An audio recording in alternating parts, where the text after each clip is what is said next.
So, Bughead, taking over the world. Is it Bughead or Jetty? Yeah. Bughead's on the ride. Okay. Bughead is on the rise. I'm down with Jetty. Yeah. Bughead just sounds like... I get it, but Yeah. like to me, it's more endearing. What, Bughead? Yeah, like Bughead. It sounds like a Oh, bug it's to like me. a little Jenny is severed like- Bughead. Yeah. Do you feel like they're together because they sort of were seeking comfort, or are they really attracted to each other? I mean, well, it's super erotic. I think it's the sort of underpinning of the whole thing is it's grounded in like an intense sexual attraction. Yes. A magnetism. It's, No. I think I don't know, I think they're both romantics, and being put in a situation where they're, sawing a worker kind of brings you close to someone, and I think they have a deep appreciation for each other. I think it's really, it's real and it's there. yeah, I think they both have this love of this kind of purified state of Riverdale that drives them to seek and discover what happened, this sort of critical event that made it something dark and ominous. And I think that kind of romanticism lives within both of them, and their shared investigation was sort of just the right petri dish for that festering bacteria to bloom. And we're hearing that it's possibly not sustainable since there could be a twist in a trying coming towards the finale. It's like a love square pentagon.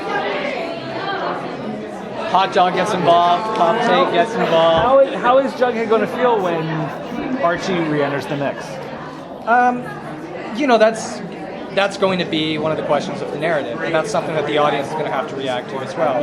I think in the following episodes, specifically episode 10, Bughead stops truly being like some sort of perfect, joyous thing, and the two of them start to investigate, okay, can these personalities actually be compatible? Jughead is kind of the loner of Riverdale and is intimidated by intimacy, and that gets explored. And Betty's this kind of person who's outwardly striving for perfection or people expect perfection of, and that also gets explored. So it gets complicated but understandable and real, and that's hopefully it seems organic and not something forced.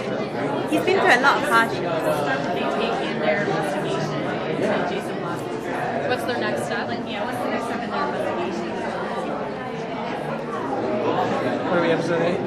Yeah, we just heard episode.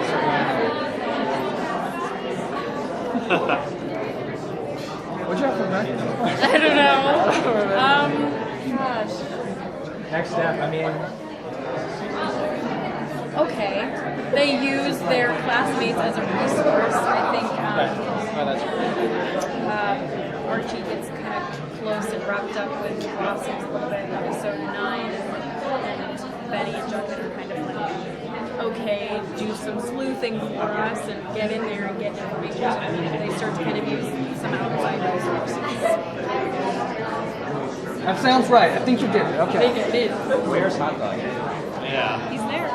I was told to ask There. Hot Dog will inevitably make an appearance. He will. That is a spoiler. I realize that now. But be prepared. Will Hot Dog stay away from Ricky Star? I'm just hoping Hot Dog and Vegas get shipped together, man. That's all I'm hoping for. Get some dog romance in this. Jughead's relationship with his